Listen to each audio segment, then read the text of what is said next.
Hello, pen people. Thank you for joining me on this video. I'm going to just talk a little bit about my journey on getting into fountain pens.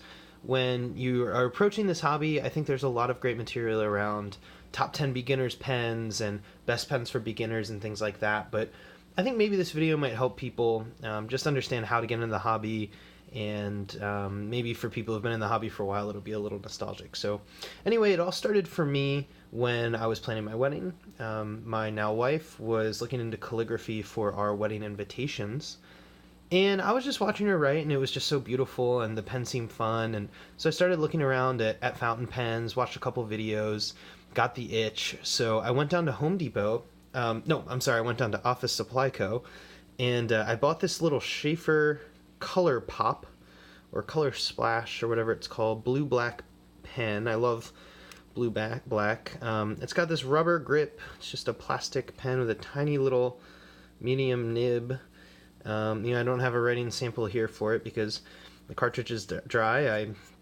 I bought it. It came with one cartridge, and I ran through that super quick. On that same trip, I bought this Cross notebook here, this red one, and spent a lot of time in this notebook. Pretty much exhausted my blue-black right away, wrote a lot of little stories and things like that. So that was a great way to just get into it, and I think that's what's probably most important, is just get into it.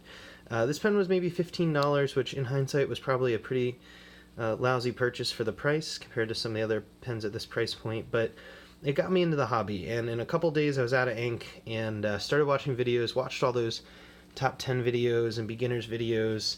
At that phase I think it's really important just to learn as much as you can, and watch Goulet pens, watch Figboot, watch JPL and the rest of them.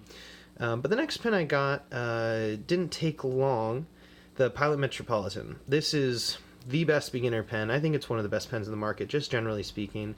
I don't really need to tell you too much about this pen that hasn't already been said, but I bought it with a nice big bottle of Noodler's Blue Black. I love this ink. It is a really, really nice color. You can see it here. And this ink this bottle will last me forever, but it's just a great standard buy. And I think at that phase, it's just all about, now you're in the hobby a little bit, now you're learning about it, just get a really solid beginner pen that you're going to have a lot of fun with. Get an ink you really like. The next thing I did was move on to this TWSBI Eco, a little bit up in the price range, not very expensive, but what I like about this next step was I bought these ink samples, and these ink samples really give you an opportunity to try things you like. Buy a new pen. My Pilot has a medium nib. This has a fine nib, which writes very, very differently. And it's just at this stage, just find what you like. The ink samples are great because they're cheap.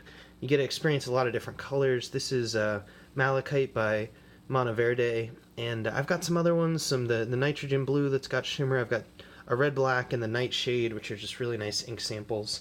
And this just gives you a chance to play around, and explore different nibs, a different size and weight and price category of pen, as well as different colors, and see what you like. Now, I kind of realized in that process that I'm like sticking to the blacks and blues and black blues and really dark colors. I don't like the colored inks as much, but that's just my preference.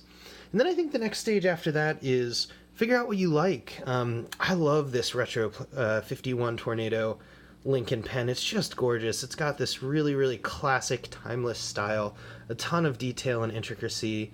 This is just a perfect pen for me. I love this pen. I've got it inked up with Mont Blanc Toffee Brown, which is a really, really pretty ink. And this was a little bit more expensive, but I did my due diligence of kind of working up the ranks in price, as well as experimenting with different inks and styles and nibs.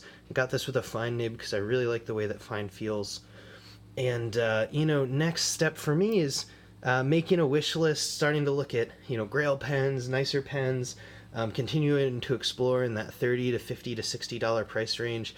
Keep exploring new things, trying to stub nib next, and keep moving forward in the hobby. So anyway, I hope this was really helpful. I'd love to hear trajectory in the pen hobby, or things that you experienced as you were getting in, maybe regrettable purchases or things that you love, like how I love this Pilot Metropolitan, and it'll probably be in my collection forever. So anyway, thanks so much. Leave your comments down below.